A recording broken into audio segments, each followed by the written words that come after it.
तो यूपी पेट के लिए अब बहुत ही कम समय बचा है, लगभग 22 दिन बचा है।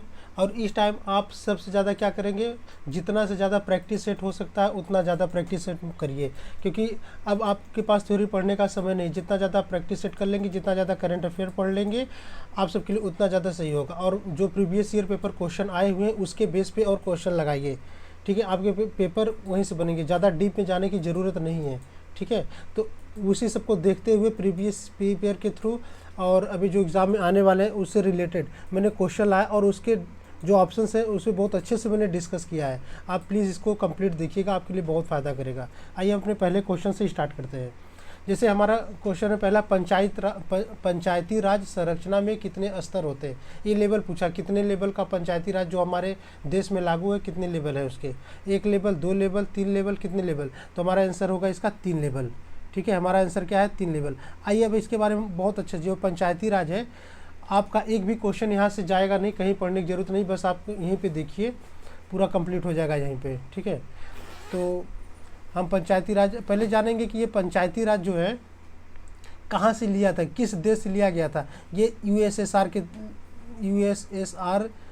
कंट्री से लिया गया था। अब क्वेश्चन उठता है ये यूएसएसआर क्या है।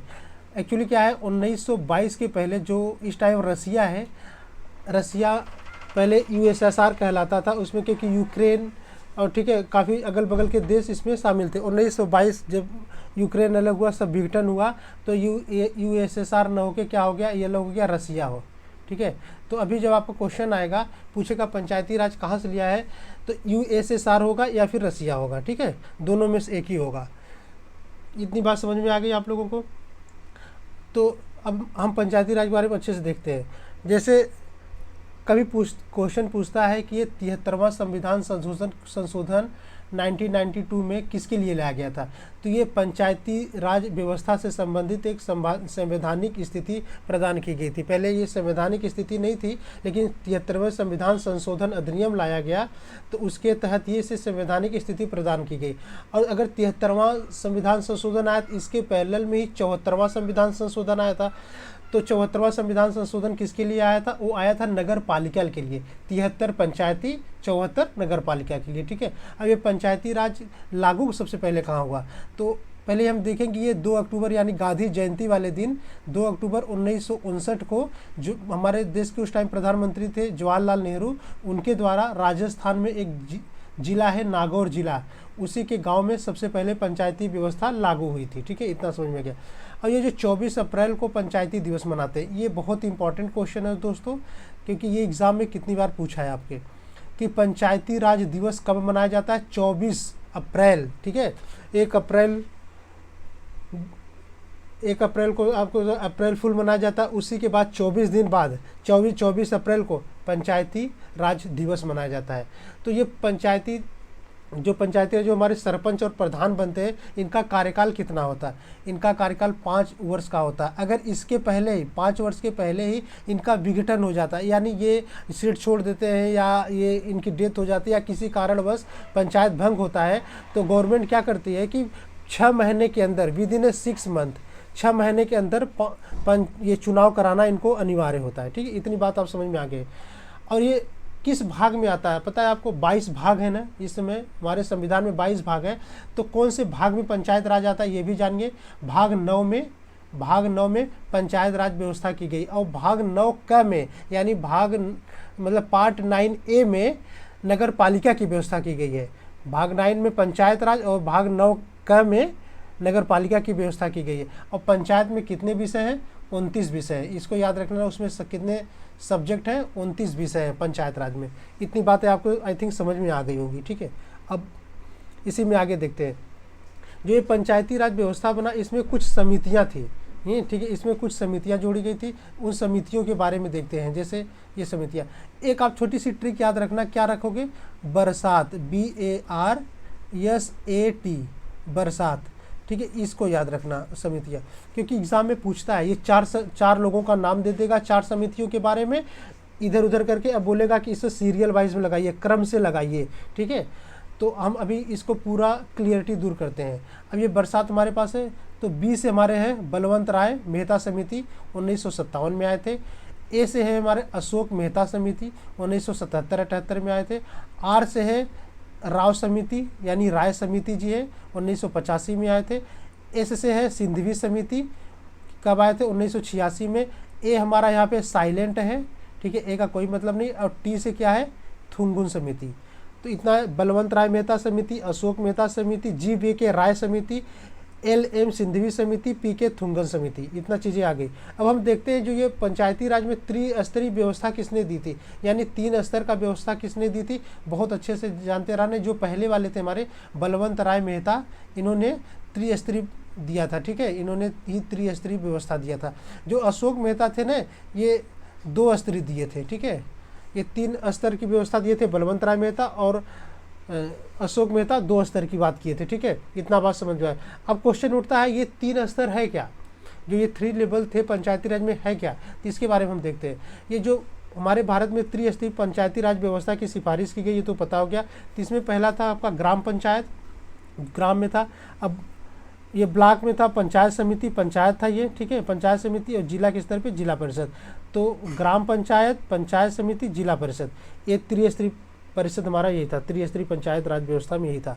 और इस टाइम हमारी पंचायत राज के मंत्री कौन है दोस्तों, ये जानते रहना, करंट क्वेश्चन, गिरिराज सिंह चौहान, ये हमारे पंचायत राज मिनिस्टर हैं इस टाइम पे। अब हम देखते हैं ये पंचायत राज जो हमारे पूरा 28 स्टेट है, क्या 28 स्टेट में लागू है? नहीं, ये आपका नागालैंड, मेघालय, मिजोरम, कहाँ पे, जो नॉर्थ ईस्ट कंट्री यानी 7 सिस्टर वाली कंट्री जो है, वहाँ पे नागालैंड, मेघालय, मिजोरम, याद रखना, वहाँ पे पंचायत राज नहीं है। और एक हमारी राजधानी दिल्ली, ये 4 जगह पंचायत राज की व्यवस्था नहीं है, ठीक है। अब आगे देखते हैं। सर्वोच्च न्यायालय के न्यायाधीश यानी सुप्रीम कोर्ट के चीफ जस्टिस को हटाने के लिए 108 संसद सदस्य, 108 सांसदों ने उनके द्वारा हस्ताक्षरित प्रस्ताव पहली बार किस वर्ष में लाया गया, ठीक है, ये लाया गया था आपके 1991 में, ठीक है, 1991 में ये लाया गया था। अब हम देखते हैं सुप्रीम कोर्ट, ठीक है, उसके बारे में हम जान लेते हैं। किसके बारे में? Supreme court. सुप्रीम कोर्ट जो हमारा है मानी सर्वोच्च न्यायालय 124, 147 के आर्टिकल के अंदर आता है। आप याद रखिए, पूछता है क्वेश्चन कि सुप्रीम कोर्ट किस आर्टिकल में आता है, तो 124 रहता है ऑप्शन में, तो 124 मारना, ठीक है। 124 और 147 के बीच में जितने भी हैं सब सुप्रीम कोर्ट से रिलेटेड हैं, ठीक है। अब जैसे अभी पंचायत राज मैंने देखा हो किस भाग में था दो बच्चों, वो हमारे 9वें भाग में था। इसी तरह से ये सर्वोच्च न्यायालय यानी सुप्रीम कोर्ट किस भाग में है? भाग 5 में है, याद रखना, भाग 5 में है। और हमारे संविधान में कितने भाग हैं? 22 भाग हैं, ठीक है। ये आगे देखते हैं। जैसे सुप्रीम कोर्ट का जो जज है, जो सुप्रीम कोर्ट के जज होते हैं, वो अपना त्यागपत्र किसको देते हैं? भारत के राष्ट्रपति को देते हैं, ठीक है, ये बात आप याद रखना। और सुप्रीम कोर्ट के जज का कार्यकाल कितना होता है दोस्तों? ये सुप्रीम कोर्ट के जज का कार्यकाल 65 साल तक होता है। इन एंट्री का तो कोई नहीं है, मतलब जब उनका न्यूनतम आयु कोई निर्धारित नहीं की गई है, लेकिन मतलब रिटायर होने का जब उनका कार्यकाल होता है, जब वो पद से हटते हैं, तो उनका कितना है? 65 साल, ठीक है। उसी तरह से हाई कोर्ट का 62 साल है, याद रखना। और सर्वोच्च न्यायालय के न्यायाधीश के रूप में नियुक्त के लिए संविधान में न्यूनतम आयु निर्धारित नहीं की गई है, कोई न्यूनतम मतलब मिनिमम एज नहीं है, ठीक है। मैक्सिमम एज तो 65 साल है, लेकिन मिनिमम एज नहीं है, ठीक है। ये 28 जनवरी 1950, कब? 28 जनवरी 1950 को सुप्रीम कोर्ट अस्तित्व में हमारे आया। और सुप्रीम कोर्ट किस अनुच्छेद के तहत रिट जारी करता है? तो ये आर्टिकल 32 के तहत जो संवैधानिक उपचारों का अधिकार, जो हमारे मौलिक अधिकार में संवैधानिक उपचारों के अधिकार हैं, वो आर्टिकल 32 में आता है। इसी आर्टिकल 32 को हमारे भीमराव अंबेडकर ने कहा था कि संविधान की आत्मा है, ठीक है। इसमें 5 प्रकार के रिट जारी करते हैं, सुप्रीम कोर्ट 5 प्रकार के रिट जारी करती है, ठीक है। अब आगे देखिए, भारत के प्रथम मुख्य न्यायाधीश कौन थे? एग्जाम में पूछता है। तो H.J. कानिया मानी हीरालाल जे कानिया, ठीक है, हीरालाल जे कानिया, ये हमारे पहले चीफ जस्टिस थे, याद रखना। और इस टाइम करंट में कौन है? न्यायमूर्ति उदय उमेश ललित, यू ललित, ठीक है, उदय उमेश ललित भारत के वर्तमान में हमारे CJI यानी चीफ जस्टिस ऑफ इंडिया मुख्य न्यायाधीश है। और ये किस नंबर के हैं? ये नंबर भी पूछता है। ये हमारे हैं 49 नंबर, 49वें नंबर के हैं, ठीक है। इसके पहले जो 48वें नंबर के थे वो रमन्ना थे, ठीक है, रमन्ना जी थे, एन वी रमन्ना इसके पहले थे, अब आए हैं उदय उमेश ललित। ठीक है, आई थिंक आपको पूरा हाई कोर्ट सुप्रीम कोर्ट के बारे में समझ में आ गया होगा। ठीक है, अब आइए आगे बढ़ते हैं। भारत के संविधान के अनुसार पशुधन और पशुपालन का विषय शामिल है।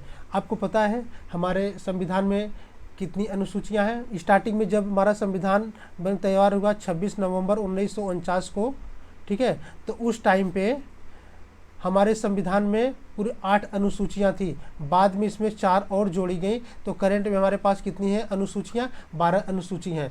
और 12 अनुसूची में से जो 7वीं अनुसूची है, 7वीं अनुसूची कहती है केंद्र और राज्य के बीच जो शक्ति का बंटवारा है उसको लेके हमारी 7वीं अनुसूची कहती है। और इसमें 7वीं अनुसूची में 3 पार्ट में बटाई है, 3 इसमें लिस्ट है, यानी 3 सूची है, संघ सूची, राज्य सूची, समवर्ती सूची। अब संघ सूची क्या होता है दोस्तों? संघ सूची ये चीज़ होता है कि जो इसमें कानून, जो भी नियम कानून होंगे ये संघ यानी गवर्नमेंट, सेंट्रल गवर्नमेंट बनाएगी। जो बैठे हमारे मोदी जी दिल्ली में, ये संघ सूची यानी यूनियन, जो भी इसमें कार्य होंगे ये सब नियम कानून कौन बनाएगा? हमारे सेंट्रल गवर्नमेंट। ठीक है, ये संघ सूची। देखते हैं इसमें संघ सूची में क्या क्या आता है। जैसे विदेश नीति, फॉरेन पॉलिसी, ठीक है, फॉरेन पॉलिसी हो गया, डिफेंस यानी रक्षा का हो गया, ठीक है, मतलब युद्ध हो गया, वार हो गया, रेल हो गया, डाक सेवा हो गया, मुद्रा हो गया, बैंकिंग हो गया, आदि विषयों पे कानून कौन बनाता है? संघ सूची। ठीक है, इसी तरह से राज्य सूची। राज्य सूची देखते हैं क्या, राज्य सूची में ये चीज़ होता है कि जो भी कानून बनाएगा ये राज्य बनाएगा। ठीक है, राज्य सरकार बनाएगी। ठीक है, गवर्नमेंट, सेंट्रल हस्तक्षेप नहीं करेगा, केवल इसमें गवर्नमेंट का हाथ रहेगा। जैसे इसमें क्या आएगा? पुलिस। ठीक है, आपके गांव में, आपके तहसील में, आपके ज़िला में जो पुलिस है ये राज्य सूची के अंदर आएंगे। जो आपके यहाँ जेलें हैं, ठीक है, थाना है तो वहाँ पे जेलें होंगी, ये राज्य सूची में आएगा। जो स्थानीय शासन हो गया, जैसे आपके छोटे मोटे हो गए ब्लॉक प्रमुख, जिला पंचायत, स्थानीय शासन हो गए, ये सब चीज़ें राज्य सूची में आएगा आपके। और जो कृषि हो गया, एग्रीकल्चर, ये बहुत इंपॉर्टेंट है, कितनी बार क्वेश्चन एग्जाम में पूछा, एग्रीकल्चर किस में आता है? संघ, राज्य, समवर्ती, तो आप मानना हमेशा राज्य सूची में। ठीक है, और ये सार्वजनिक स्वास्थ्य मतलब हॉस्पिटल्स हो गए, ठीक है, जो आपके यहाँ छोटे सदर हॉस्पिटल है, ये सब है, ये सब राज्य सूची के अंदर आएगा। और पशुधन और पशुपालन की व्यवस्था भी राज्य सूची में की गई।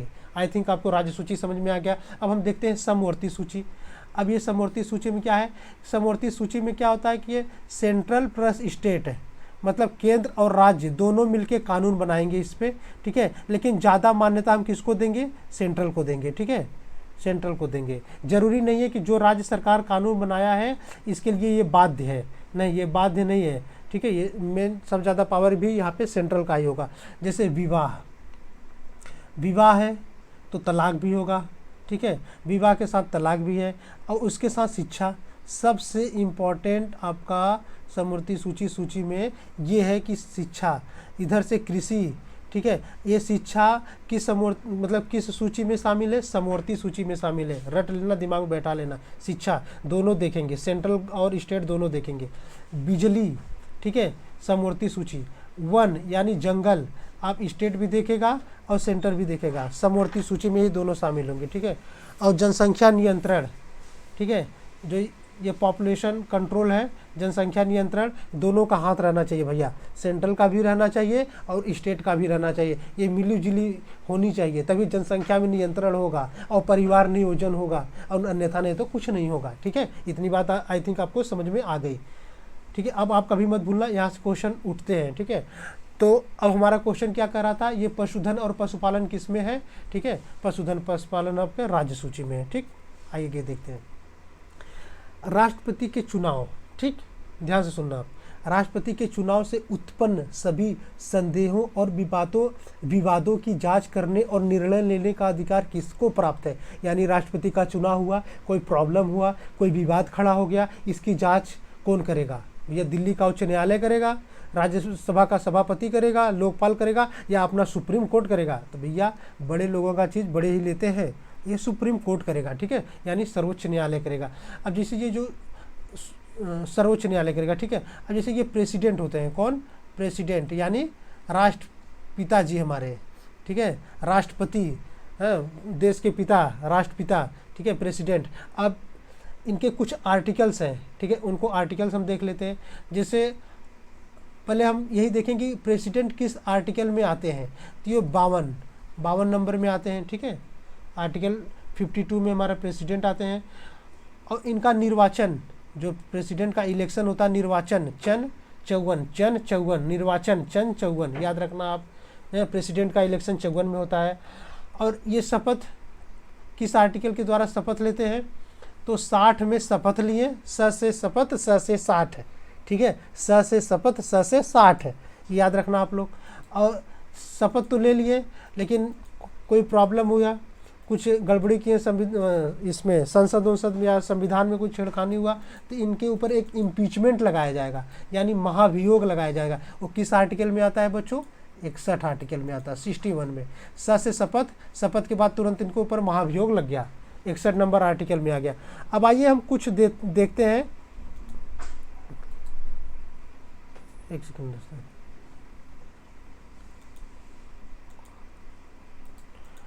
आइए राष्ट्रपति के बारे में कुछ चीज़ें और जान लेते हैं।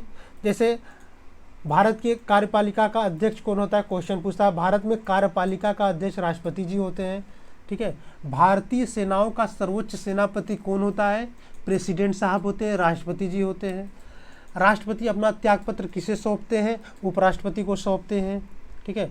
और राष्ट्रपति पर महाभियोग का आरोप संसद के किस सदन द्वारा, जो महाभियोग मैंने बताया ना आर्टिकल नंबर 61, अरे भैया किस संसद में पेश होगा?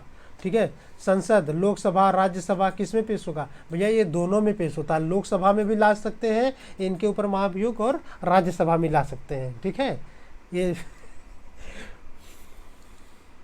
महाभियोग तो किस आर्टिकल में था आपका? ये 61 आर्टिकल में, ठीक है। क्वेश्चन देखते हैं, कौन लगातार 2 बार राष्ट्रपति रहे हैं हमारे देश में? हमारे देश के जो फर्स्ट प्रेसिडेंट कौन थे भैया? राजेंद्र प्रसाद जी थे। डॉक्टर राजेंद्र प्रसाद कहाँ से थे? बिहार से थे। तो इन्होंने 2 कार्यकाल लगातार किया है, ठीक है। तो लगातार 2 बार राष्ट्रपति रहे हैं, ठीक है। इतने चीज़ें आई थिंक आपको समझ में आ गई, ठीक है। चलिए अब आगे क्वेश्चन देखते हैं। प्रत्येक पंचायत जब तक कि किसी भी कानून के लागू होने के तुरंत बाद कुछ समय के लिए भंग न हो जाए, अपनी पहली बैठक के लिए नियुक्त तिथि से कितने वर्ष तक जारी रहेगा? इसका कहने का सिंपल है, लाइन एक लाइन में भी लिख सकता था, लेकिन ये 2-3 लाइन पता नहीं दिमाग को इधर उधर भरमाने के लिए लिख दिया है। जैसे आपका पंचायत का चुनाव हुआ, हमारे सरपंच जी प्रधान जी बन गए, ठीक है। पंचायत चुनाव हो गया, प्रधान जी बन गए। अब ये प्रधान जी कब तक रहेंगे? जब तक इनके खिलाफ कोई कानून न आ जाए, ठीक है, इनके खिलाफ कोई आरोप न लग जाए, ठीक है, या इनकी मतलब मेजॉरिटी ख़त्म न हो जाए, भंग न हो जाए, तब तक ये अपना पूरा कार्यकाल कितने साल तक करेंगे? 5 साल तक, ठीक है। ये 5 साल तक करेंगे। मतलब यही कहने का मतलब है, जो पंचायत का चुनाव तक कितने साल तक रहेगा, अगर बीच में कोई प्रॉब्लम ना आए तो 5 साल तक होता है। अब अगर 5 साल पहले ये बीच में ब्रेक लग गया, ठीक है, इनका ही ख़त्म हो गया कार्यकाल, ठीक है, कोई कानून बन गया, इनको हटा दिया गया। अब उस गांव में या उस इलाका में पंचायत तो ख़त्म हो गई, तो ये कब कराएंगे? तो कहा जाता है जब ये ख़त्म हो जाता है 6 महीने के अंदर जितने भी समय बचे हैं, जैसे मान लीजिए आपका 1 साल के लिए बचा है, तो 6 महीने के अंदर ही तुरंत इलेक्शन करा के एक दूसरा पंचायत को 1 साल के लिए बैठाना होगा, ठीक है। क्वेश्चन आई थिंक आपको समझ में आ गया। आगे देखते हैं। भारत के संविधान का भाग 4 बहुत इंपॉर्टेंट है। भाग 4, ठीक है, भाग 4 बहुत इंपॉर्टेंट है। उसको हम क्या बोलते हैं? DPSP। क्या? DPSP, directive principle of state policy, यानी राज्य के नीति निर्देशक तत्व। क्या? राज्य के नीति निर्देशक तत्व किस आर्टिकल में है? भाग 4 में है, ठीक है। और ये DPSP कहाँ से लिया गया था दोस्तों? आयरलैंड से लिया गया था, ठीक है। वही पूछ रहा है, तो इनमें से जो 4 ऑप्शन दिए हैं, इनमें से कौन से आर्टिकल मतलब ये भाग 4 के अंतर्गत नहीं आता है, ठीक है, यही क्वेश्चन है। अब हम देखते हैं, पहले भाग 4 में जितने भी आर्टिकल हैं सबको समझ लेते हैं, ठीक है। जैसे देखते हैं, ये 36 से लेके 51 तक, पहले यही देखना भाग 4 कितने से कितने अनुच्छेद है? 36 से लेके 51 तक। लेकिन कुछ इंपॉर्टेंट है, 39 देख लीजिए पहले। 39 में, आर्टिकल 39 में क्या कहता है? 3 और 9, 3 त्रिका 9, 3 9। इसमें क्या था? समान कार्य के लिए समान वेतन की व्यवस्था। आपने समान कार्य मतलब जितना कार्य किया उतना आपको वेतन मिलेगा। समान कार्य के लिए समान वेतन की व्यवस्था आर्टिकल 39 में की गई है। और 39 तो था ही, उसमें क और जोड़ दिया, लाके क। अब 39 क यानी 39A में क्या, निःशुल्क विधिक सहायता प्राप्त करने का अधिकार। कोई भी पर्सन है उसको विधिक सहायता यानी कानूनी सहायता, कानूनी हेल्प निःशुल्क दिया जाएगा। ये राज्य करता है, राज्य अपने लोगों के बारे में बता रहा है कि राज्य अपने लोगों के लिए क्या क्या करेगा। ठीक है, 39 सबसे इम्पॉर्टेंट ये आता है आर्टिकल 40। आर्टिकल 40 क्या कहता है दोस्तों, राज्य ग्राम पंचायतों की व्यवस्था करेगा। ठीक है, राज्यों में ग्राम पंचायत होंगे। क्वेश्चन पूछता है ग्राम पंचायत किस आर्टिकल में आता है, तो आर्टिकल 40 में इसका उल्लेख है। ठीक है, तो आर्टिकल 40 समझ में आ गया। आर्टिकल 41 क्या कहता है, राज्य क्या करेगा, ये सब राज्य करेगा, राज्य की बातें हो रही, इसमें कोई मतलब सेंट्रल की बात नहीं कर रहे, केवल राज्य की बात है। राज्य क्या करेगा, आर्थिक और शैक्षिक दृष्टि से, किससे, आर्थिक और शैक्षिक दृष्टि से पिछड़े वर्गों का विशेष ध्यान रखेगा। यानी इकोनॉमिक्स से और उसे एजुकेशन से, ये सबको पिछड़े वर्ग के बारे में ज़्यादा ध्यान रखेगा। कौन, आर्टिकल नंबर 41 राज्य के नीति निर्देशक तत्व में। ठीक है, और आर्टिकल 42 क्या कहता है, कार्य की न्यायोचित उचित दशाएं बनाएगा। ठीक है, और तथा महिलाओं को निःशुल्क प्रसूति सहायता उपलब्ध, जब महिलाएं जो है उनका जो प्रसूति होता है यानी मतलब उनका जो ये मेडिकल ओपरेशन तो देखा जाता है, तो वो सब निःशुल्क प्रदान किया जाएगा। ठीक है, आर्टिकल 42 के अंतर्गत आता है। और आर्टिकल 44 में क्या कहता है, राज्य समान नागरिक संहिता, मानी समान, ये नागरिक संहिता सिविल ओबीडियंस, ठीक है, इक्वल सिविल ओबीडियंस, समान नागरिक संहिता को लागू करेगा। ये 4 आर्टिकल 44 समान नागरिक संहिता। ठीक है, important, very important, article number 45। ठीक है, आर्टिकल 45 क्या था, 6 से 14 वर्ष के बालकों को, 6 से 14 वर्ष के बालकों को निःशुल्क अनिवार्य शिक्षा देने की व्यवस्था करेगा। ठीक है, आर्टिकल 45। और ये कब लाया गया, ये 86वां संविधान संशोधन 2002 जोड़ा गया। ठीक है, जब 86वां संविधान संशोधन 2002 हुआ, उसी में क्या कहा गया, हर जगह 6 से 14 वर्ष की बात करेगा। ठीक है, 86वां संविधान संशोधन 2002। ठीक, इसको याद रखना। 48 में क्या कहेगा, राज्य कृषि और पशुपालन को उसके वैज्ञानिक तरीके से बढ़ावा मिलेगा। 48 का क्या कहता है, पर्यावरण संरक्षण और संवर्धन का प्रयास करेगा। और 50 में क्या करता है, न्यायपालिका और ये क्या बोलते हैं कि, एक सेकेंड, हाँ, न्यायपालिका का न्याय क्या, दोनों का पृथकीकरण करेगा। ठीक है, ये हमारा हो गया आर्टिकल नंबर, ये आर्टिकल आप जो राज्य के नीति निर्देशक तत्व आई थिंक समझ में आ गया। अब हम ऑप्शन देखते हैं। ऑप्शन में क्या करेगा, संविधान के भाग 4 में क्या क्या आएगा, समान कार्य के लिए समान वेतन है। ठीक है, आजीविका के पर्याप्त साधन, ये भी है। ठीक है, धन और उत्पादन के साधनों का कोई संकेंद्रण नहीं होगा। ठीक है, ये भी है। ठीक है, धन और उत्पादन के बारे में कोई संकेंद्रण नहीं होगा। नौकर पेशी महिलाओं के लिए मातृत्व अवकाश, ये अवकाश की बात नहीं करता दोस्तों। ठीक है, ये अवकाश की बात नहीं करेगा इसमें।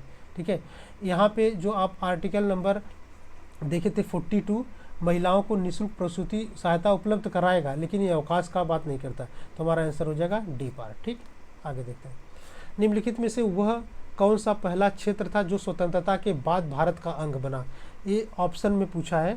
ऑप्शन में तो दादर एंड नागर हवेली है, क्योंकि इन सब के पहले ही दादर एंड नागर हवेली कब 1954 में पुर्तगालियों से इसे मुक्त कराया गया था। ठीक है, 1954 में। ठीक है, लेकिन उसके पहले ही कुछ चीज़ें हो चुकी देखते हैं। जैसे उनने जब देश अपना आज़ाद हुआ उसके बाद 13 सितंबर 1948 की बात है, जब सरदार वल्लभ भाई पटेल उन्होंने ही काम किया था पूरा अपने देश को एकीकरण करने का काम। ठीक है, वो हैदराबाद के जो निज़ाम थे या हैदराबाद के जो वहाँ पे राजा थे उनके पास गए, उन्होंने उनसे बोला गया कि आप हमारे देश में शामिल होइए, हमारे राज्य में शामिल होते, इन्होंने मना कर दिया।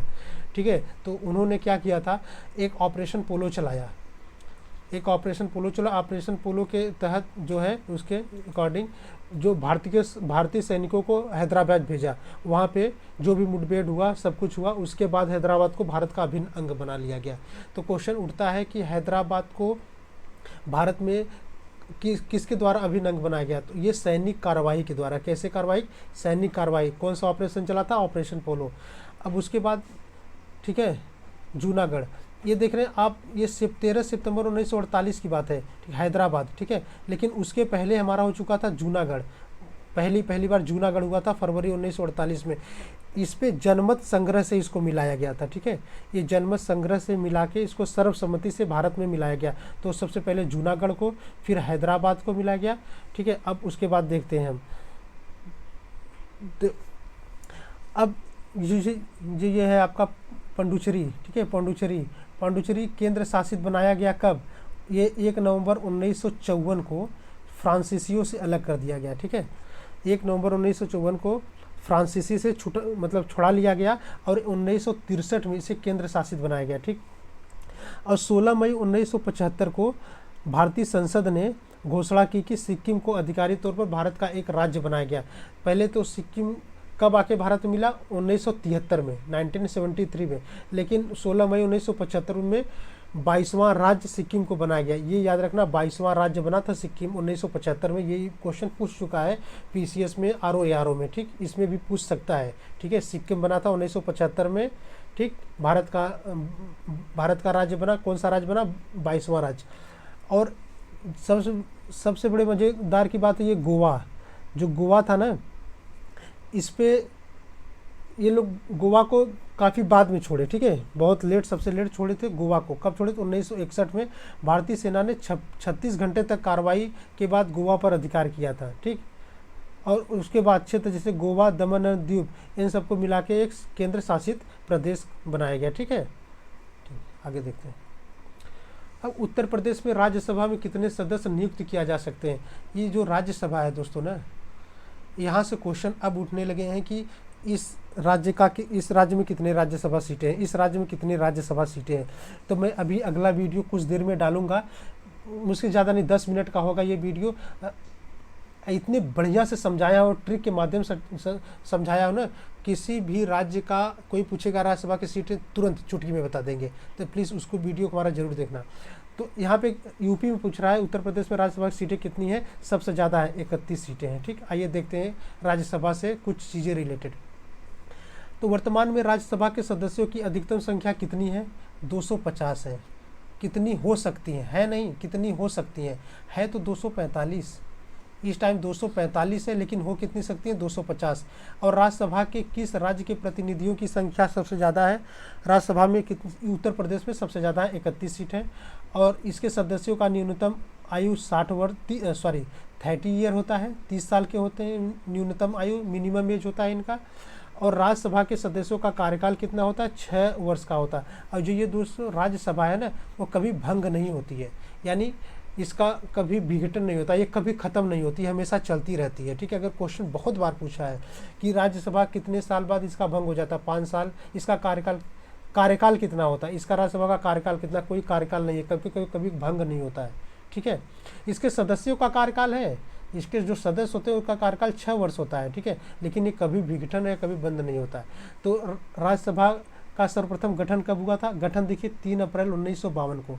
भैया 1952 में इसका गठन होता है 3 अप्रैल को, और पहली बैठक हो जाती है 13 मई 1952 को पहली बैठक हो जाती है। अब यहाँ क्वेश्चन लिखा है, कौन संसद का अस्थायी एवं उच्च सदन है? ठीक है, संसद है ना, ठीक। अब जो संसद है आपका, संसद पहले तो किससे बना है? ठीक है, लोकसभा, राज्यसभा और प्रेसिडेंट, तीनों मिला के एक संसद बना है, ठीक। एक तरीके से हम इस तरह से याद कर लेते हैं, सरला, ठीक, ट्रिक है। स से संसद, र से राज्यसभा, ल से लोकसभा। तो इसके आर्टिकल देख लेते हैं, 79, 80, 81, ठीक है, याद आया ना, 79, 80, 81, ठीक। आपका ये हो गया संसद, र से राज्यसभा, लोक से उच्च सदन कौन सा होता है? राज्यसभा, निम्न सदन लोकसभा, ठीक, इतना बात याद रखना। निम्नलिखित में से क्या भारतीय नागरिकों का मौलिक अधिकार नहीं है? भाग 3, पहली बात है मौलिक अधिकार कहाँ से लिया गया है? आपका अमेरिका से लिया गया है। किस मतलब भाग में आता है? भाग 3 में आता है। कितने भाग हैं हमारे संसद में? 22 भाग। 22 भाग में से किस भाग में आता है? भाग 3 में आता है। ये अनुच्छेद 12 से लेके 35 तक इसमें उल्लेख है, 12 से 35। आइए देखते हैं, इसे 6 भाग में डिस्ट्रीब्यूट है। पहला है समानता का अधिकार, अनुच्छेद 14 से 18। फिर स्वतंत्रता का अधिकार 19 से 22। पहले समानता, फिर स्वतंत्र होंगे, फिर जब स्वतंत्र हो जाएंगे तुम्हारा शोषण नहीं कर पाएगा, कोई शोषण करेगा उसके हम विरुद्ध लड़ेंगे। तो शोषण के विरुद्ध अधिकार 23 और 24 दो आर्टिकल इनको दिए गए हैं शोषण के। और धर्म की स्वतंत्रता का अधिकार, जब हमारा शोषण खत्म हो जाएगा तो हम एकदम मतलब स्वतंत्रता, धर्म के साथ स्वतंत्रता के साथ जी सकते हैं। तो धर्म की स्वतंत्रता किस में बात करती, 25 से लेकर 28 तक, 4, 25, 26, 27, 28 आर्टिकल, 4 आर्टिकल है, 25, 28। और सांस्कृतिक और शैक्षिक अधिकार 29 और 30 दो दिए गए। संवैधानिक उपचारों का अधिकार 31, इसी को बाबा भीमराव अम्बेडकर बोले हैं संवैधानिक उपचारों के अधिकार का, कि हमारे संविधान की ये आत्मा है। ठीक है, तो ये चीज़ देख ली। अब देखते हैं इसमें से कौन सा नहीं है। आवागमन की स्वतंत्रता, ठीक है, आर्टिकल 19 में कहता है आवागमन के बारे में स्वतंत्रता होगा। संघ बनाने की स्वतंत्रता हो जाएगा, 90 की आर्टिकल 19 में ही बात करेगा।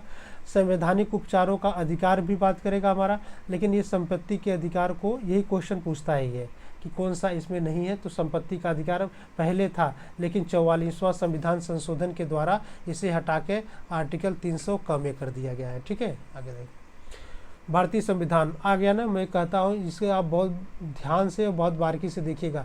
86वां संविधान संशोधन 2002 किसके बारे में बात करता है, आइए हम ऑप्शन में देखते हैं। इसमें आर्टिकल जो 45 है ना, ये भी कहता है कि यही मैंने बोला ना 6 और 14 वर्ष याद रखना, कि 6 वर्ष से कम आयु के बच्चों के लिए आरंभिक बाल्यावस्था देखभाल और शिक्षा का प्रावधान बनाएगा। सही बात है। अनुच्छेद 51 का यानी 51 का में 6 से 14 वर्ष की आयु के बीच अपने बच्चे या आश्रित यानी वार्ड को शिक्षा के अवसर प्रदान करना माता पिता या अभिभावक का मौलिक कर्तव्य है। ठीक है, 51 का बताता है। और आर्टिकल 75 के अंतर्गत इसने इन प्रावधानों के प्रभावी कार्यान्वयन को सुनिश्चित करने के लिए भारत सरकार के ये नहीं है। आपका आंसर, हमारा आंसर ये होगा, क्योंकि ये 86वें संविधान संशोधन ये जो हुआ था इसमें ये बात नहीं की गई। केवल ये बच्चों की, जैसे इसमें देखिए 21A 21 का क्या कहता है, राज्य द्वारा 6 से 14 वर्ष की आयु के सभी बच्चों को निःशुल्क और अनिवार्य शिक्षा एक मौलिक अधिकार बनाएगा। ठीक है, ये बच्चों की शिक्षाओं की और उसके स्वास्थ्य के बारे में बात किया है 86वां संविधान अधिनियम 2002। उच्चतम न्यायालय के पहले न्यायाधीश का नाम बताइए जिनके खिलाफ स्वतंत्र भारत में संसद में महाभियोग प्रस्ताव पेश किया गया था। महाभियोग सबसे पहले देखें कि किस आर्टिकल में आता है, आर्टिकल 61 के पहले क्या था, 60 है, 60 अनुच्छेद 60 से क्या था आपका शपथ। ठीक, शपथ, 60 से शपथ लेने के बाद इनके पास इम्पीचमेंट लग गया यानी महाभियोग लग गया। ठीक है, वही अब महाभियोग लगा है। ठीक है, अब महाभियोग किस संसद में पेश हो सकता है, एक किसी भी राज्यसभा लोकसभा दोनों में किसी में पेश हो सकता है। अब पूछता है किसके खिलाफ लाया गया था, सबसे पहले जस्टिस रामास्वामी खिलाफ। ठीक है, भारतीय संविधान का कौन सा अनुच्छेद सभी नागरिकों के लिए समान न्याय, मैंने अभी पढ़ा दिया है किसे, भाग 4 में DPSP राज्य के नीति निर्देशक तत्व में 39 क में यही बोला था, समान न्याय और मुफ्त कानूनी सहायता देगा। ठीक, जिस स्थिति में सरकार का व्यय उसके राजस्व से अधिक हो जाता है उसे क्या कहते हैं, आमदनी 98 रुपया खर्चा। मान लो हम 1 रुपये कमा रहे हैं और हमारे पास ये 2 रुपये ख़त्म हो जा रहा है, तो हमारा 1 रुपये का घाटा हुआ ना, तो इसी को हम कहते हैं बजट घाटा। ठीक, मणिपुर मेघालय त्रिपुरा किसके अंतर्गत राज्य बनाए गए थे। अब मणिपुर ये जो नॉर्थ ईस्ट होता है, मतलब उत्तर पूर्व बोलते हैं, इसमें 7 सिस्टर आते हैं।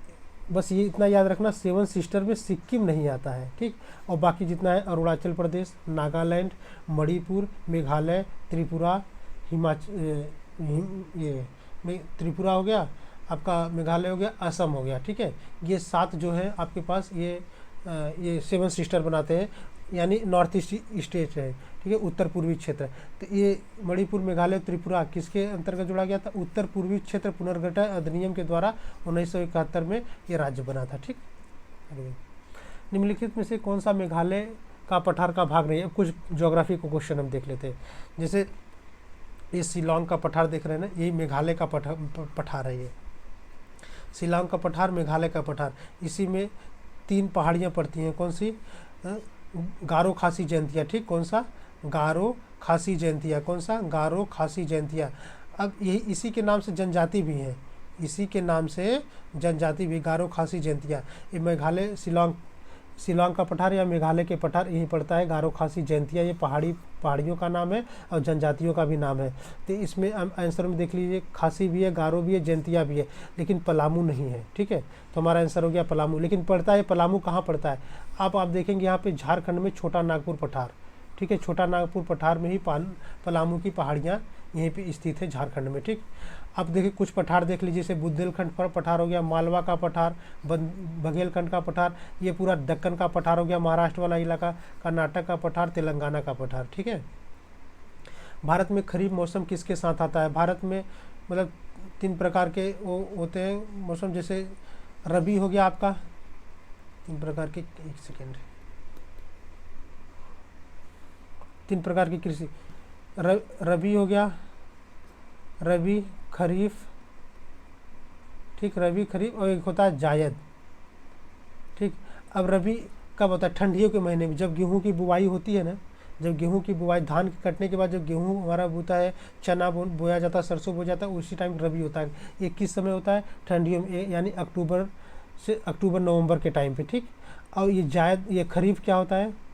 खरीफ होता है जब गेहूं कट गया उसके बाद 2 महीने खाली रहता है ना, ज़मीन खाली रहता है, उसके बाद ये धान की रोपाइयाँ चालू होती है। और ये किस टाइम चालू होती है? जून जुलाई में चालू होती है। जून जुलाई में ही हमारे मतलब भारत में बहुत ज़्यादा बारिश होती है, और ख़ास करके अपने साइड होती है, या उधर केरला साइड बहुत ज़्यादा बारिश होती है। ठीक है, मौसम उसी टाइम आता है, खरीफ के टाइम। और जायद कौन है? मैंने बताया ना, खरीफ से जस्ट 1 महीना पहले जिस टाइम तरबूज, खरबूजा ये सब मिलता है, ये जायद का समय होता है। तो खरीफ मौसम देखते हैं, जैसे ये हमारा मैप है, ये हमारा ईस्ट है, वेस्ट है, नॉर्थ है, साउथ है। ठीक, अब यहाँ बीच में पड़ता है हमारा भूमध्य रेखा। ठीक, अब यहाँ जो होते हैं प्रेशर, हाई प्रेशर मतलब उच्च दाब होते हैं, यहाँ पे बने होते हैं लो प्रेशर। ठीक है, निम्न दाब होते हैं। तो जो हवाएं चलेंगी high pressure to low pressure चलेंगी। अब ये अरबियन सागर है, अरब का सागर है। ठीक है, यहाँ पर ये पूरा सागर है, पानी है। जब यहाँ हवाएं चलेंगी तो यहाँ से वाष्प के रूप में कुछ पानी एब्जॉर्ब कर लेंगी। अब जब यहाँ पे टकराएंगी केरला के पास, तो यहाँ पे बहुत ढेर सारा बारिश करेंगी। ये कब चल रहा है भारत? ये गर्मी के मौसम स्टार्ट हो गया। ठीक है, जून जुलाई में स्टार्ट हो गया। इसी के टाइम पे बहुत ज़्यादा बारिश होती है। फिर ये हमारे देश प्रदेश में बात, ये जो मौसम है ना दोस्तों, मैंने इसका एक वीडियो बनाऊंगा अभी, मात्र 30 मिनट में आपको पूरा मौसम, भारत के मौसम के बारे में अच्छे से क्लियर कर दूंगा, समझ में आ जाएगा। ठीक है, तो अब इतनी बातें आपको समझ में आ गई, तो ऑप्शन के हिसाब से देख सकते हैं खरीफ मौसम कब आता है। दक्षिण पूर्वी मानसून, हमारा दक्षिण तो ये है हमारा, ठीक है, पूर्व वाला ये है, तो इधर से आता है ये, जैसे कि पूर्वी है, पूर्वी घाट है, ये पश्चिमी घाट है। ठीक है, ये पूर्वी घाट, तो हमारा पूर्वी से कोई मतलब नहीं है। उत्तर पूर्वी मानसून, हमारा उत्तर कौन सा है? हमारा उत्तर ये है और पूरब ये है, यहाँ से कौन सा मानसून आ रहा है? हमारा ये भी गलत हो गया। उत्तर पश्चिमी मानसून, जैसे हमारा उत्तर तो ये है और ये पश्चिम है, यहाँ से कौन सा मानसून आ रहा है? ये भी गलत हो गया। दक्षिण पश्चिम मानसून, हमारा दक्षिण तो ये है, पश्चिम पार्ट हमारा ये है, इनके बीच में यही तो आ रहा है ना, तो हमारा आंसर हो गया दक्षिण पश्चिम मानसून। ठीक, कावेरी नदी का उद्गम कहाँ से होता है? अब आप देखिए यहाँ पे कर्नाटक, क्या ये कर्नाटक है, ये है आपका महाराष्ट्र। ठीक, ये आपका है एमपी मध्य प्रदेश। ठीक, ये आपका है आप तेलंगाना। ठीक, तेलंगाना, ये हो गया आपका आंध्र प्रदेश, ये हो आपका तमिलनाडु। ठीक, तो कर्नाटक में ही एक जगह है, ठीक है, ब्रह्मगिरी, ये ब्रह्मगिरी की पहाड़ी है कर्नाटक में। अब ब्रह्मगिरी की पहाड़ी यानी ये कुर्ग जिला में, कर्नाटक के कुर्ग जिला में पड़ता है ब्रह्मगिरी की पहाड़ी। वहीं से एक नदी निकलती है जिसका नाम है कावेरी नदी। अब ये कावेरी नदी फ्लो करते हुए कर्नाटक से तमिलनाडु में जाती है, फिर ये बे ऑफ बंगाल में जाके गिर जाती है। ठीक है, ये बे ऑफ बंगाल है, ये पूरा बंगाल की खाड़ी, ये ठीक है, ये अरेबियन सागर है। ठीक है, अरब की खाड़ी, तो ये गिर जाता है। कहाँ से निकली आपको मैंने बता दिया, तुम्हारा इसका आंसर क्या हो जाएगा? ब्रह्मगिरी की पहाड़ी। ब्रह्मगिरी की पहाड़ी से कौन सी नदी निकलती है? कावेरी नदी। अब हम अलग और सब ऑप्शन देख लेते हैं, जैसे अमरकंटक का पठार, ये मध्य प्रदेश देख रहे हो दोस्तों ना, यहीं पे एक अमरकंटक का पठार है। अब अमरकंटक पठार से 2 बहुत इंपॉर्टेंट नदियाँ निकलती हैं। आइए हम इस नदियों के बारे में जानते हैं। उसके पहले हम एक चीज़ और जान लेंगे, जो ये कावेरी नदी थी ना, कावेरी नदी को इसे हम दक्षिण भारत की गंगा कहते हैं। क्या कहते हैं? दक्षिण भारत की गंगा कहते हैं। और इसी पे एक प्रोजेक्ट बना है, ठीक है, एक परियोजना बनी है जिसका नाम बोलते हैं शिव समुद्रम परियोजना। अब शिव समुद्रम परियोजना, शिव समुद्रम के नाम से 3 चीज़ है। क्या है? शिव समुद्रम द्वीप है, शिव समुद्रम जलप्रपात है यानी वाटरफॉल है, और शिव समुद्रम परियोजना है। ठीक है, और इसकी जो कावेरी नदी थी इसकी बहुत इंपॉर्टेंट 2-3 सहायक नदियां हैं, जैसे हेमावती, सिमसा, अमरावती। ठीक है, ये तीनों को याद रखना कि हेमावती, सिमसा, अमरावती इसकी सहायक नदी है। ठीक, इसके बारे में जान गए आपने। अब अमरकंटक की बात कर रहे थे ना, अमरकंटक कहाँ है? एमपी के पास है यहाँ पे।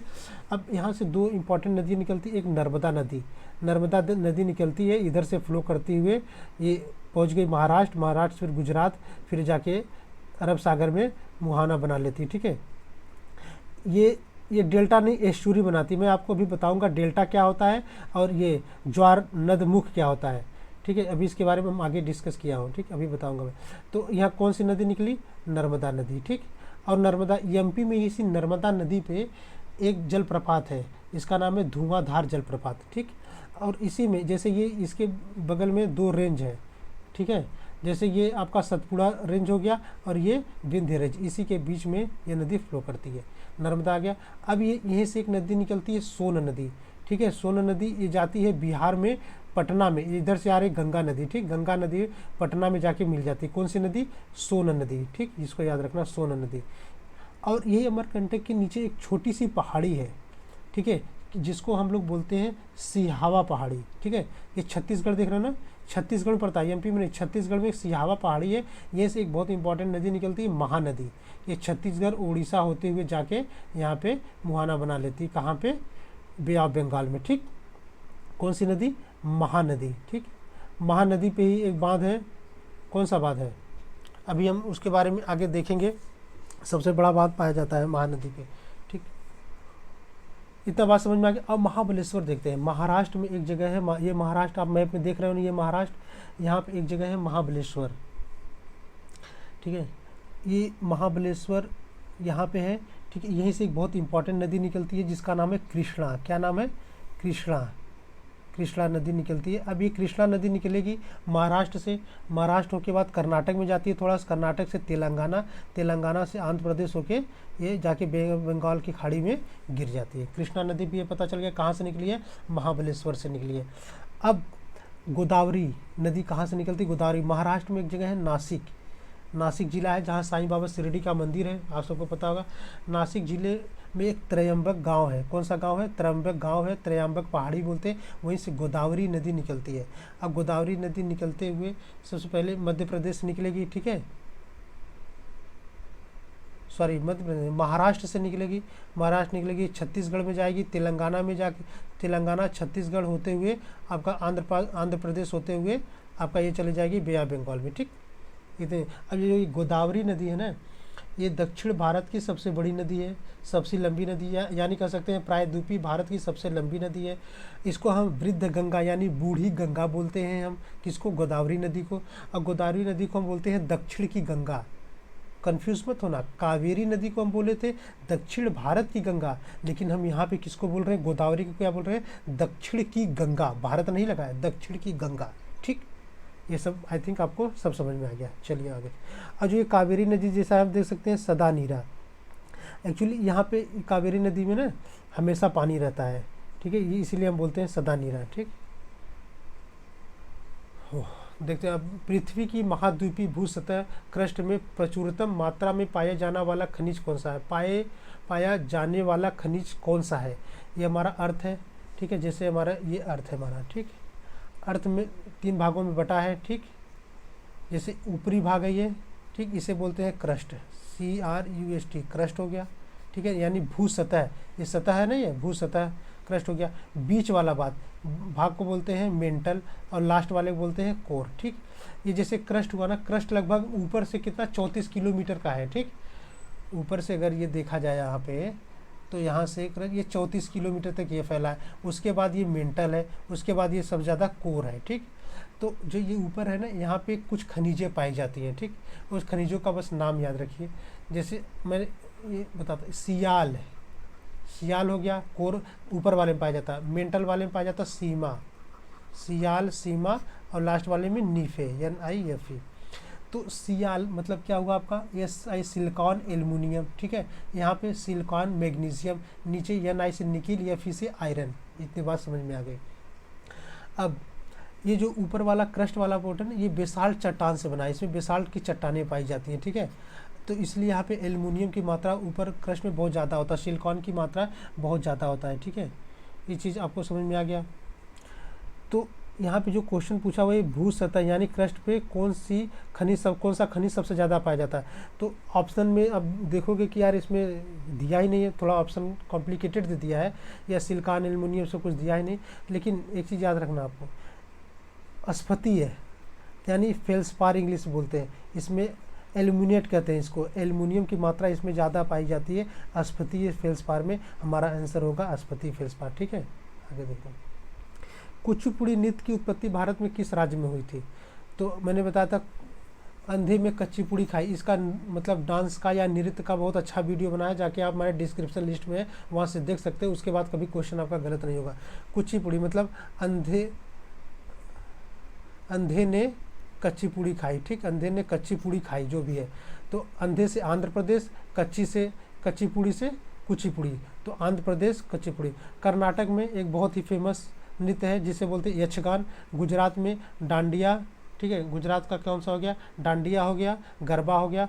महाराष्ट्र में क्या हो गया, तमाशा, लावड़ी, रंगोली। 3 याद रखना, क्या, तमाशा, लावड़ी, रंगोली, ठीक है। अब दो और देख लीजिए, एक था कथक, एक है कथकली, दोनों में कंफ्यूज होता है। अब ये कथक है यूपी का, ये कथकली है केरला का। कैसे याद रखेंगे, यहाँ ल लग गया ना, कथक में ल लग गया ना, ली लग गया, यहाँ पे हो जाएगा केरला, ठीक है। ये कथक हमारा यूपी, ठीक। निम्नलिखित में से किस नदी का उद्गम स्थान महाबलेश्वर में है, ठीक। मैंने इसके पहले आपको बता दिया महाबलेश्वर वाला भाग, ठीक है। महाबलेश्वर कहाँ पड़ता है, महाराष्ट्र में पड़ता है। यहाँ से एक बहुत फेमस नदी निकलती है जिसका नाम है कृष्णा रिवर। कौन सी नदी, कृष्णा रिवर, जो आपका महाराष्ट्र हुआ, ठीक। महाराष्ट्र के बाद ये कर्नाटक में एंट्री किया, फिर ठीक, कर्नाटक के बाद तेलंगाना, आंध्र प्रदेश में जाके यहाँ मुहाना बना लेता है कृष्णा नदी। तो हमारा आंसर हो गया कृष्णा नदी। अब कावेरी नदी, मैंने बताया था ब्रह्मगिरी पहाड़ी कर्नाटक से, ब्रह्मगिरी पहाड़ी से कर्नाटक तमिलनाडु से निकल के यहाँ पे गिरती है, कावेरी भी हो गया, ठीक है। और ताप्ती नदी यहीं से मध्य प्रदेश से, यहाँ पे महाराष्ट्र के पास है, यहाँ से ताप्ती नदी निकलती है, ठीक है। यही गुजरात में जब एंट्री करती है, सूरत इसी के किनारे है।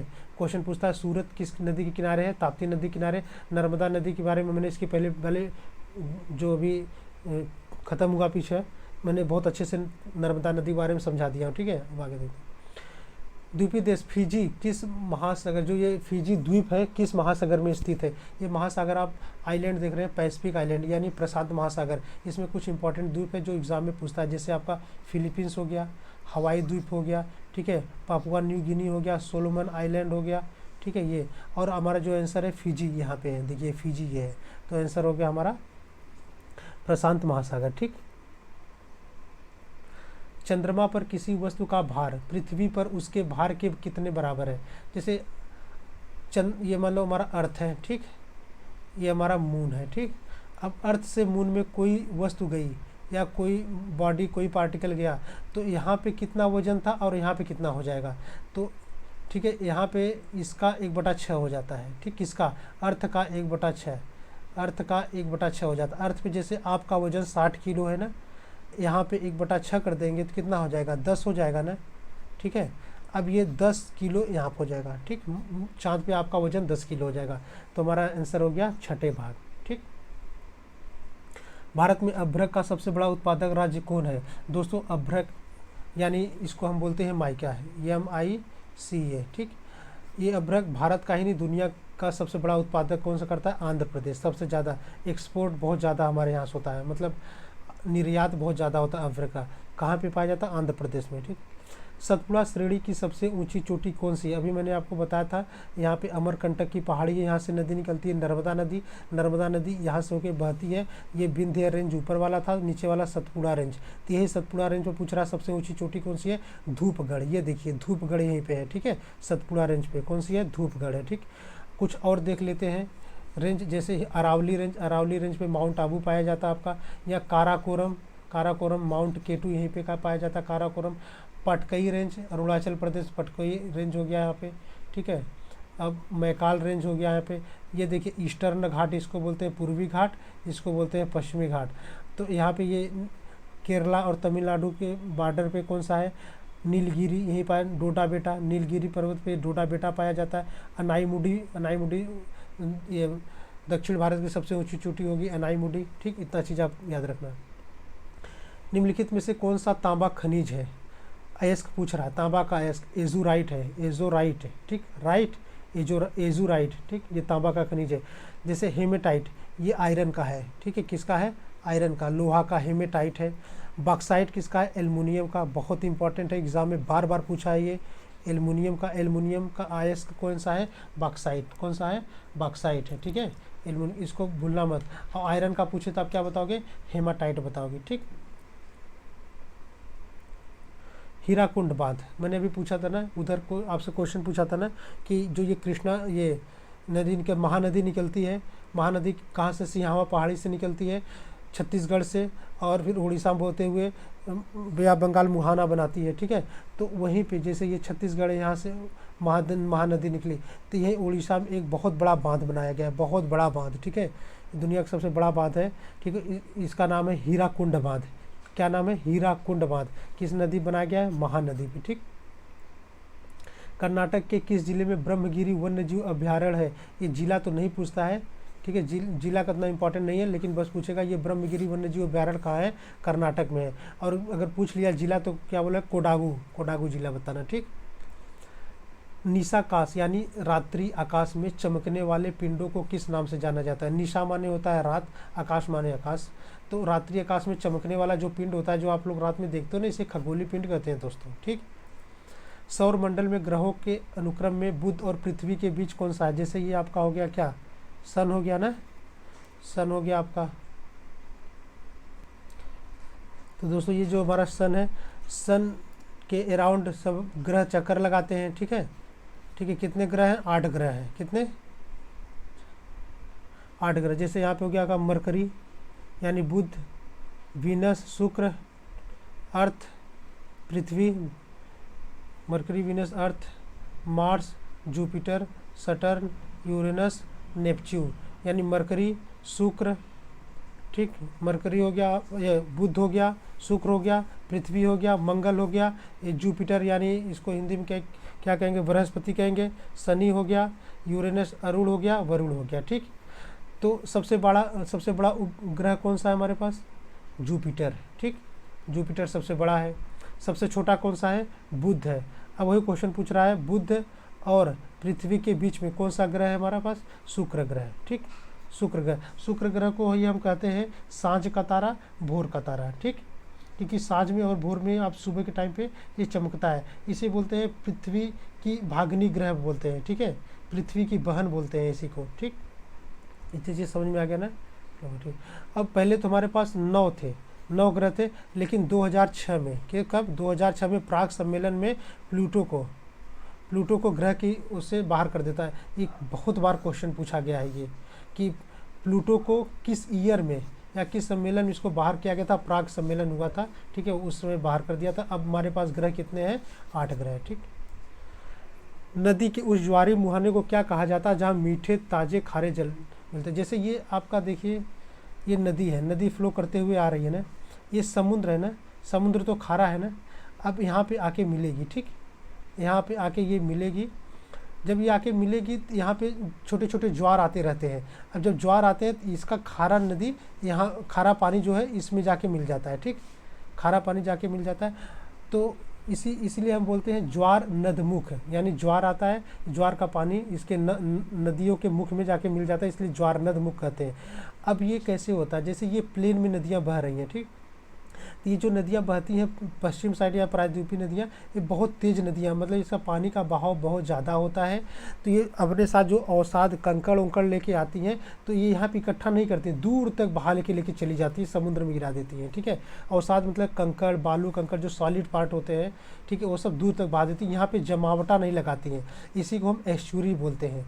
और हम डेल्टा कैसे कहते हैं, जैसे डेल्टा ये आपकी नदियाँ आ रही हैं, ठीक है, जैसे ये नदियाँ आ रही, ये जो होता है पक्षी के पंजे की आकार की बना रही हैं, ठीक है, ये डेल्टा नदी पक्षी के पंजे की आकार की बना रही है। और सबसे बड़ा डेल्टा जानते कौन सा है दुनिया का? सुंदरवन डेल्टा। सुंदरवन डेल्टा कौन सा? गंगा ब्रह्मपुत्रा का डेल्टा है। अब ये जो नदियाँ आ रही हैं दोस्तों, ये आप नदियाँ देख रहे हो, ये पहले क्या होता, पर्वत से आएंगी, पर्वत से नदियाँ आएंगी, तो जैसे ये प्लेन में पहुँचेंगी तो इसका स्पीड जो होता है बहुत धीमा हो जाता है, ये धीमी गति से फ्लो करती हैं। ये जब धीमी गति से फ्लो करती हुई आती है, जिनके साथ अवसाद, कंकड़, बालू, मिट्टी, सब ये सब खरपतवार लेके आती है ना, जब धीमे गति बहती है तो ये था यहाँ पे थोड़ा ऊंचाई टाइप होता है, ठीक है। तो यहाँ पे क्या होता है, ज़्यादा तेज़ बह नहीं पाती है, तो ये कुछ इधर जाके यहाँ अवसाद जमा कर देंगी। क्या? अवसादे सब जमा कर देंगी, बहुत दलदली हो जाएगा, ठीक है। ये सब देख रहे हैं अवसादे, यही होता है delta. Delta I think delta और एस्चुरी यानी ये ज्वारी मुहाना, ज्वारनद मुखाना आपको समझ में आ गया होगा, ठीक है। यही होता है डेल्टा, ठीक। चलिए अब कुछ इतिहास क्वेश्चन देख लेते हैं। अकबर ने अपने पिता हुमायूं की गाथा हुमायूंनामा की लिपिबद्ध करने का दायित्व किसको सौंपा था? ठीक है, अकबर ने अपने पिता हुमायूं की गाथा यानी हुमायूंनामा लिपिबद्ध करने का दायित्व गुलबदन बेगम को सौंपा था, ठीक। एक मोरक्को यात्री जानते, ठीक है, ये अफ्रीका है आपका, ठीक है। यहाँ अफ्रीका आ गया, ये देश हो गया, और हमारा देश इंडिया, इधर वाला देश हमारा इंडिया था यहाँ पे, ठीक। अफ्रीका से इंडिया, ठीक, दिल्ली यहाँ पे था, दिल्ली में आया था एक यात्री अफ्रीका के कौन से शहर से? मोरक्को शहर से एक आया था यात्री, उसका नाम था इब्न बतूता। आया था लगभग 1913 के समय में। उस टाइम दिल्ली सल्तनत का शासक था मोहम्मद बिन तुगलक। तुगलक वंश चल रहा था, मोहम्मद बिन तुगलक था। क्वेश्चन पूछता है कौन आया था? Ibn Battuta. कहाँ से आया था? मोरक्को से आया था। और इब्न बतूता की एक फेमस किताब है, कौन सी? रहीला, ये जानते रहना। आंग्ल मैसूर युद्ध के पश्चात ईस्ट इंडिया कंपनी ने बंगाल के राज्यपाल के रूप में किसे नियुक्त किया था? तो जाहिर सी बात है कि जो चौथा आंग्ल मैसूर युद्ध हुआ था उस टाइम, ठीक है, ये जो रॉबर्ट क्लाइव था उसका भी योगदान था। तो जो वहाँ पे राज्यपाल बनाया था तो रॉबर्ट क्लाइव को बनाया था, ठीक, रॉबर्ट क्लाइव को बनाया था।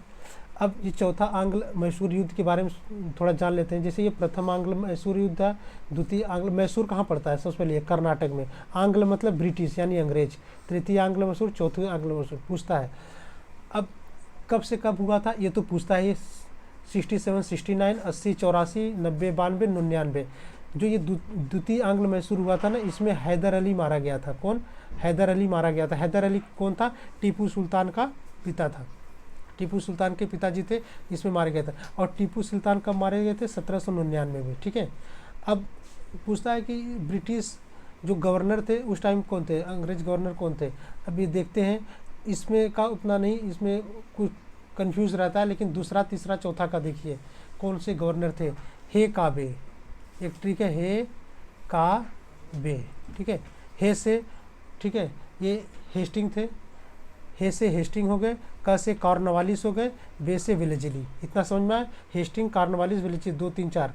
अब जैसे ये युद्ध चल रहा है ना, युद्ध कब खत्म होगा? जब कोई संधि होगी तभी तो खत्म होगा। तो ये जैसे 3 संधियाँ हुई थी। मामाश्री, कौन सा? मामाश्री। पहली संधि हुई थी मद्रास की संधि, कौन सी? मद्रास की संधि।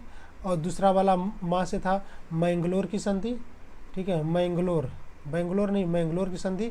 और श्री वाला था श्रीरंगपट्टनम की संधि, श्रीरंगपट्टनम की संधि, ठीक है।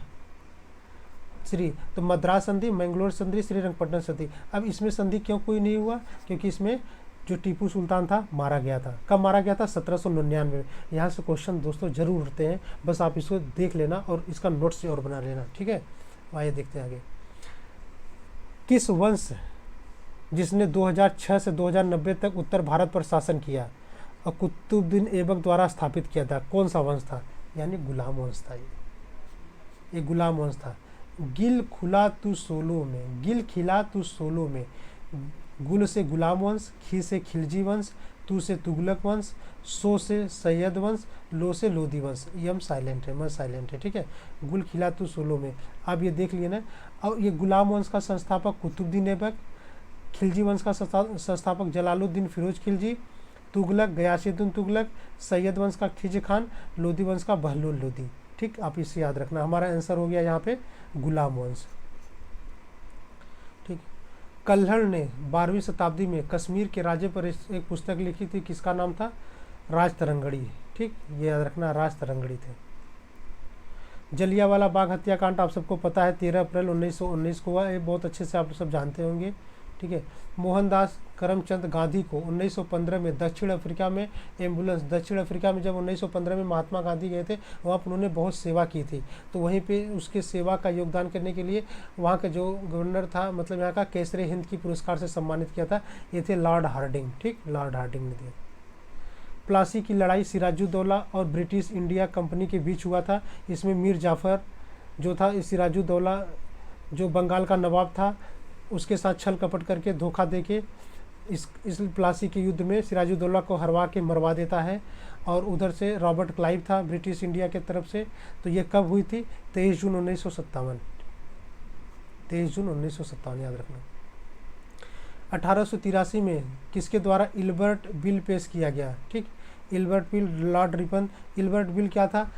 कोई भी जैसे भारत में जो बड़े अधिकारी हुए या कोई भी प्रॉब्लम हुआ, तो इसका जो जजमेंट जाता था कोर्ट में, तो पहले क्या होता था, ब्रिटिश के जो जज थे वही लड़ते थे, लेकिन इल्बर्ट बिल में ये था कि अब इसकी सुनवाई करेंगे भारत के जो जज, मतलब भारतीय जो जज होंगे वो करेंगे सुनवाई। तो इसका बड़ा विरोध हुआ था इल्बर्ट बिल का। पूछता है क्वेश्चन, कौन लाया था? Lord Ripon. कब आया था? 1883 में। अश्वघोष द्वारा रचित महाकाव्य, जिसमें बुद्ध के जन्म के समय से लेकर उनके निर्वाण प्राप्त करने तक बुद्ध के जीवन के बारे में वर्णन किया गया है। तो अश्वघोष किसमें मतलब अश्वघोष कौन सी पुस्तक या कौन सा महाकाव्य लिखे थे? बुद्ध चरित्र। कौन सा? बुद्ध चरित्र। ठीक। भारत के किस गवर्नर जनरल ने 1772 में प्रत्येक जिले में 2 अदालतें निर्मित की, जिनमें एक फौजदारी और दूसरी दीवानी अदालतें थी? कौन थे? Warren Hasting. ठीक, वारेन हेस्टिंग्स।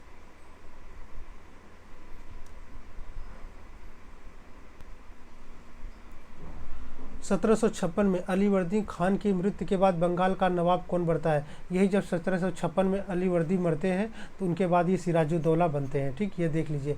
मुर्शिद कुली खान थे सबसे पहला नवाब था बंगाल का, मुर्शिद कुली खान था। उसके बाद सुजाउद्दीन हुआ, उस सुजाउद्दीन खान को ये सरफराज मार के बैठता है। फिर उसके बाद अलीवर्दी बनता है, अलीवर्दी के बाद सिराजुद्दौला। मीर जाफ़र था, मीर जाफ़र ये प्लासी के युद्ध में अंग्रेज़ों का साथ देके सिराजुद्दौला को हरा देता है। तो अंग्रेज़ों ने फिर मीर जाफ़र को बना देते हैं, फिर मीर जाफ़र को हटा के फिर मीर कासिम को बना दिए जाते हैं। ये कुछ इंपॉर्टेंट थे इसलिए मैंने यहाँ पे दे दिया। ठीक। किंग जॉर्ज पंचम ने किस वर्ष में भारत का ताज ग्रहण किया था? एक जॉर्ज पंचम जो वहाँ के किंग राजा थे ब्रिटेन के, जॉर्ज पंचम, वो 1911 में आते हैं, भारत आते हैं। इसी टाइम पे उन्होंने ताज ग्रहण किया था। ठीक है। जब ये 1911 में भारत में आते हैं तो एक दिल्ली में भव्य राज दरबार सजा जाता है और उसमें जो बंगाल विभाजन हुआ था उसको रद्द किया जाता है। और 1912 में बंगाल से उठा के, कलकत्ता से उठा के दिल्ली को राजधानी बनाया गया था, ये जब राज पंचम के समय में। ठीक है। तो और उस समय गवर्नर जनरल कौन था? लॉर्ड हार्डिंग था। यहाँ पे भारत में गवर्नर जनरल कौन था? लॉर्ड हार्डिंग था। ठीक। मराठा साम्राज्य और ब्रिटिश ईस्ट इंडिया कंपनी के प्रतिनिधियों ने किस वर्ष में सालबाई की संधि की थी? जब 1780 से 1782 में एक युद्ध होता है। वो कौन सा युद्ध होता है? प्रथम आंग्ल मराठा युद्ध। प्रथम आंग्ल मराठा युद्ध होता है अंग्रेजों और मराठाओं के बीच में। तो 1782 में ही एक संधि होती है जिसे हम सालाबाई संधि कहते हैं। ठीक है। इसी के द्वारा ही प्रथम जो ये आंग्ल मराठा युद्ध हुआ था खत्म हुआ था। कौन सा युद्ध था? प्रथम आंग्ल मराठा युद्ध। द्वितीय आंग्ल मराठा युद्ध हुआ था 1803 से 1805 में, वो देवगांव की संधि के द्वारा खत्म हुआ था। और तृतीय आंग्ल मराठा हुआ था 1817 से 1819 में। ठीक है। इतना बात समझ में आ गया आप लोग को? ठीक है। तो दोस्तों हमारा ये लेक्चर था, ख़त्म हो गया। अगर आपको हमारा ये वीडियो अच्छा लगा होगा तो प्लीज़ उसे लाइक करिएगा, शेयर करिएगा, कमेंट करिएगा और ऐसे ही हम आपको वीडियो बना के देते रहेंगे। हमारा विश्वास मानिएगा कि आपको एग्ज़ाम में यहाँ से क्वेश्चन ज़रूर मिलेंगे। आपका मेहनत हमारा काम है, बस पढ़ाना। आपको मेहनत स्वयं करना है। थैंक यू दोस्त।